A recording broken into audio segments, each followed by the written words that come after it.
Hello guys, welcome to another episode of Card Senpai. Today we're gonna rant. So I'm gonna go through some random cards that I picked out from one of my boxes, and we're gonna go through it, and we're gonna just talk about cards. And today we're gonna focus on graded cards. Okay, how ironic! As you can see, I got some card slabs down here. Okay, so we're gonna be talking about grading is a scam and why I think grading is a scam. Okay, so for all the people who wants to, I would say, feel a little bit attacked. If you guys feel attacked watching this video, then I suggest not watching the video. But if you feel like you want to hear me out, then please tune in and we're gonna start. So why I believe grading is a scam. Okay, for me grading is a scam because, again, like, people think that the card has to be perfect and it's about condition. I think if you certainly love a certain card, you would not care about the crazy condition about it, because near min is actually fine. You don't need a 10 to prove that your card is valuable. Okay, so again, it's human beings, we like to attain things that other people don't have, which is, we think, is the 10. That's why we chase the 10, because we believe it's valuable, but technically it's not.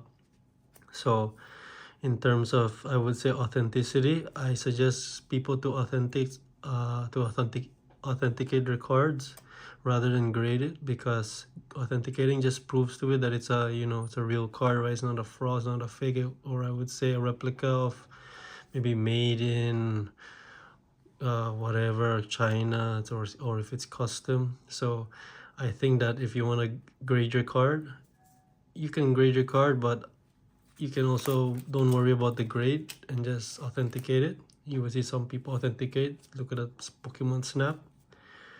The Pokemon Snap, they authenticated that. The Pikachu Pokemon Snap.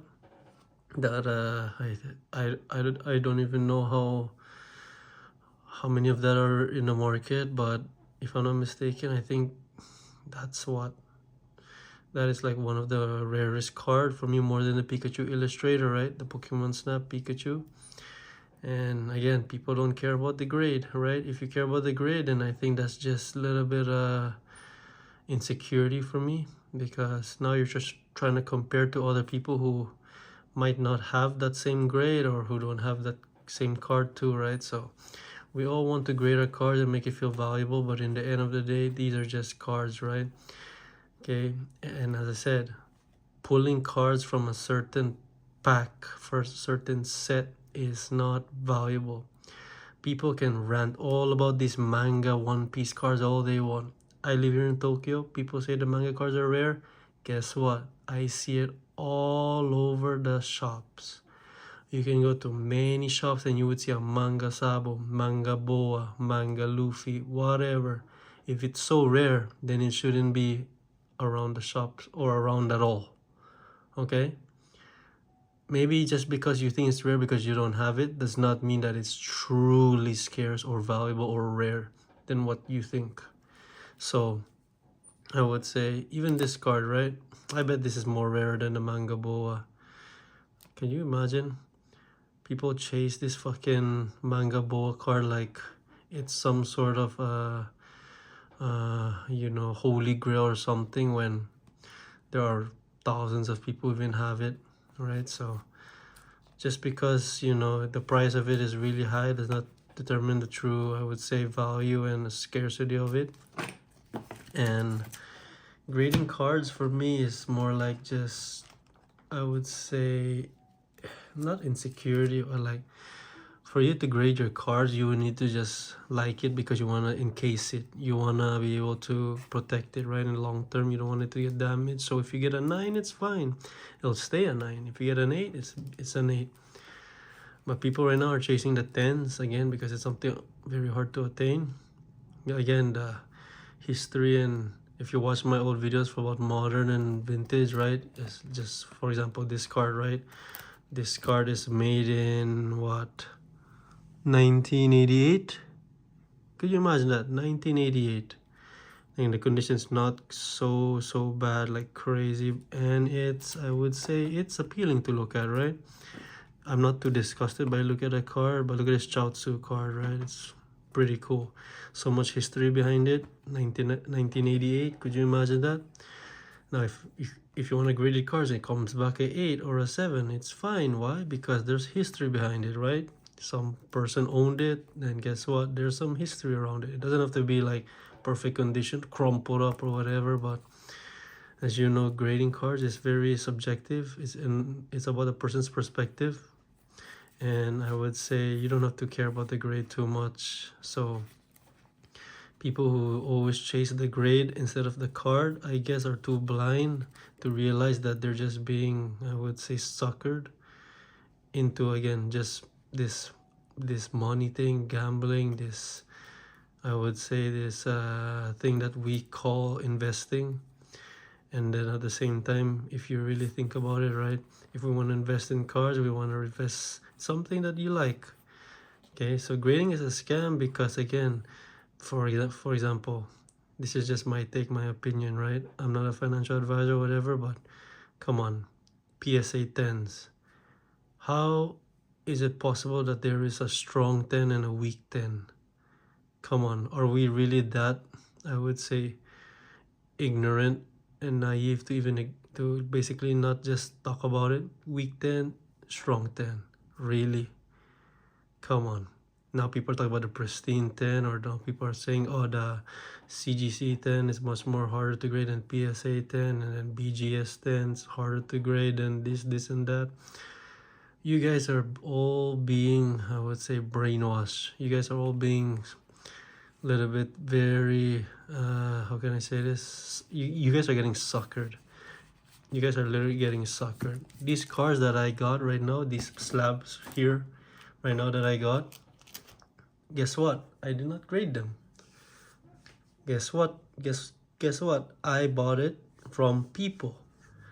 I bought it from people who made mistakes. So what's that? I bought people's mistake, is what you guys can say it. I bought people's wrong decisions. Sounds funny, right? I bought their wrong decision because I did not send this to grade, right? I did not. For the people who send their cards to grade, it comes back a 9, comes back an 8. You guys got suckered.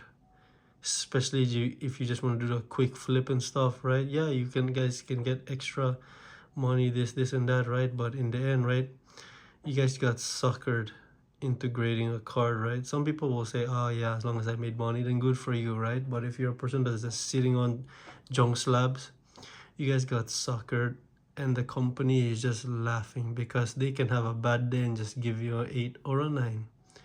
Okay, again, these gradings are all from human error, right? So a person could be having a good day, and then he could just be like, you know what, I'm having a very bad day, I'll just grade all these cards an 8, all these cards a 9, I don't care. And then again, this is why I say grading is a scam, because it's done by humans. Again, human error, and also it's very subjective. Some people's perspective of 10s, and I would say black label 10s, I would say PSA 10s, I would say CGC 10s, what else, ARS 10 you can even put, and people are still gonna be able to say, oh, you know, my card, they got a problem with it, and I wonder what's wrong with it, I'm gonna resend it to regrade it. Again, people who regrade their cards get suckered, because now you're wasting your own time. What do we want in life? More time. And you guys are spending money and your time, okay, doing this. So you can look at it as a win, but technically it's a loss in reality. So that is the reason why I don't grade my cars, because I don't want to waste time. I rather go somewhere and just buy the car, buy the slabs, rather than just wasting my time grading it. I rather just buy it from some people's choices, some people's mistakes, like how I put it. So you don't have to worry about those high, I would say, high valuable grails like Pikachu Illustrator, because those are literally, if you're a person that wants to complete a master set in Pokemon, right, it's almost impossible, right? Master set maybe in sets, yes, but master set in cards in general, it's almost impossible because there are some cards in the world that other collectors will not let go. For example, you think a person will let go one of their Articuno snaps? Some people would even just, I would say, try to think that, you know, I'll collect every Pokemon card out there in the whole world, which I think is almost impossible to even just do, because some of these cards, especially event cards, prize cards, they're very scarce, that even some of them that only have like how many in the market, right, up for sale. Especially to the people who collects, I would say, Japanese cards, even worse, right? There are so many Japanese cards promos that even Westerners, people from Middle East, people from Europe, Germany, I would say all over the world, never seen some Japanese cards. There are so many cards out there that even sometimes when I look, and I live here in Japan, I never seen this card before. Wow, what is it? So we all see something new in Japanese, right? So I always tell people, when you want to collect cards, collect what you like instead of just thinking about, oh, what will this grade? Because if I grade this card, oh, maybe I could make something buck out of it, and now you're just thinking about just the money and not just the card itself, right? Me, if I were to grade this card, it's because I like this card, I want to display this card, and I want to keep it and for memories, right? Now you would see people with like freaking thousands of slabs on their table. Like, come on, really? I understand 50 slabs, maybe 85, 75 slabs, but do you really need like freaking 100 slabs, really? Like, especially if it's just all Pokemon, really? Unless you're collecting, like, you know, for me, I always wanted to collect at least like those, if you guys seen like Justin Bieber's home, he would post all the base set or all the 1 to 151 cards on the wall, like in a frame. Yeah, that's cool to be graded, right? But could you imagine like trying to, I would say, grade those cards in a 10 and get that first edition or no rarity Charizard in a 10?